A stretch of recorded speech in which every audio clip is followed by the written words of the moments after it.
अपने पति को जब प्रवृत्ति में से युक्ति से बचा ले और उसे पाप करने से रोके, वही सच्ची पत्नी है।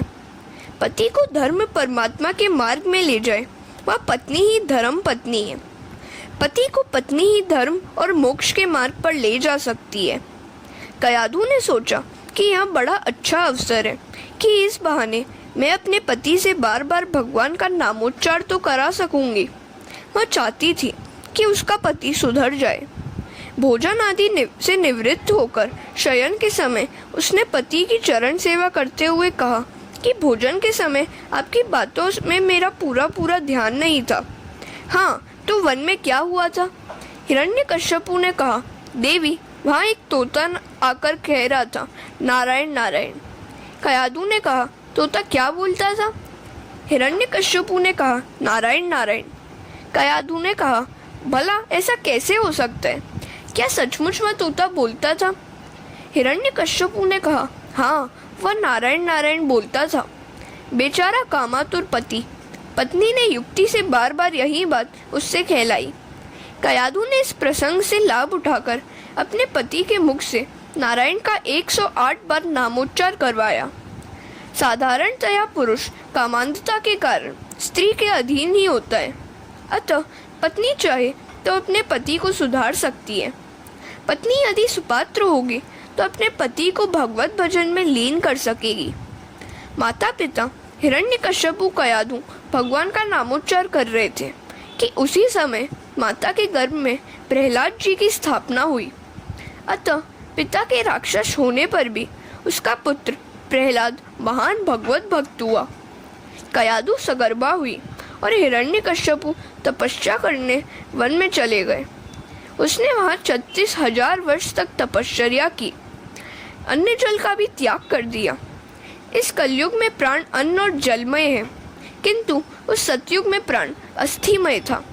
अतः वैसी तपश्चर्या शक्य थी। मात्र तप करने से ही मनुष्य का कल्याण नहीं हो सकता, वह शुद्ध नहीं हो सकता। तप के साथ साथ भावना और हेतु भी शुद्ध होने चाहिए। हिरण्यकश्यपु का हेतु अशुद्ध था। दुर्योधन ने भी विष्णु याग किया था, किंतु वह धन तो पापमय ही था।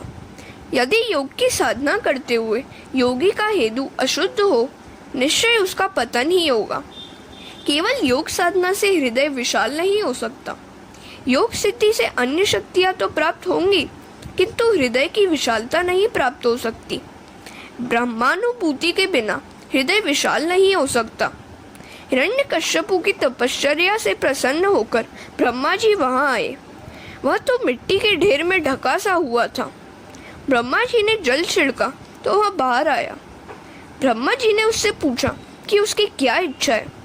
तो हिरण्यकश्यपु ने कहा कि मुझे अजर अमर बनाइए। ब्रह्मा जी ने कहा कि मरना तो सभी को है, जिसका भी जन्म हुआ है उसे मरना तो पड़ता ही है, तू कुछ और मांग। हिरण्यकश्यपु ने कहा, मुझे तो अमर का ही वरदान चाहिए, अतः मुझे ऐसा वर दे कि मैं न तो दिन में मरूं और न तो रात में, न जड़ से मरूं न चेतन से, न तो मैं अस्त्र से मरूं और न शस्त्र से। ब्रह्मा जी ने सोचा कि चूंकि इसने कठिन तपश्चर्या की है, सो वर तो देना ही पड़ेगा। उन्होंने उसे अमरत्व का वर दे दिया। अब हिरण्यकश्यपु इतना शक्तिशाली हो गया कि उससे सभी देव पराभूत हो गए। देवों ने दुख के मारे प्रभु से प्रार्थना की। भगवान ने कहा कि जब भी मेरे प्रिय वैष्णव व्यथित होते हैं, मैं अवतार लेता हूँ। यदि पापी दुखी होता हो तो भगवान उसकी अपेक्षा कर भी देंगे और अवतार नहीं भी लेंगे, पर वे अपने भक्तों की उपेक्षा कभी नहीं कर सकते। भक्तों पर विपत्ति आने पर उन्हें अवतार लेना ही पड़ता है। देवों को भगवान ने आश्वासन दिया कि जब कभी हिरण्यकश्यपु अपने पुत्र से शत्रुता करेगा और उसकी हत्या के लिए तत्पर होगा, तब मैं अवतार लूंगा और हिरण्यकश्यपु का वध करूंगा। हरे कृष्ण।